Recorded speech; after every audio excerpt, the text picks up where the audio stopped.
Pag may naninira sa'yo, pag may taong galit sa'yo, pag may taong inggit sa'yo, ibig sabihin yan mas magaling ka, mas marunong ka, mas mabait ka.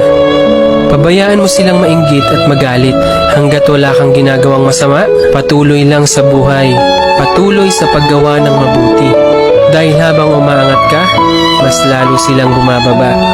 Balang araw, malayong malayo ka na. Habang sila, inggit pa rin, galit pa rin. Hanggat patuloy nilang kinukumpara sarili nila, hindi sila uunlad. Kung ano mang meron ng ibang tao, kung ano man ang estado nila sa buhay, kung malayo man ang narating nila, mas mabait man sila, mas magaling man sila, huwag kang mainggit at huwag mo ikumpara. Gawin mong inspirasyon para ikaw din magkaroon, dahil walang tao na magkapareho. Ikaw ay ikaw, siya ay siya, ako ay ako. Bakit di mo hanapin ang talento mo? Hanapin mo ang kagalingan mo, hanapin mo ang kabaitan mo, at hanapin mo ang pagkatao mo. Tandaan mo, ang pag-angat ng ibang tao ay hindi ikabababa ng kalagayan mo.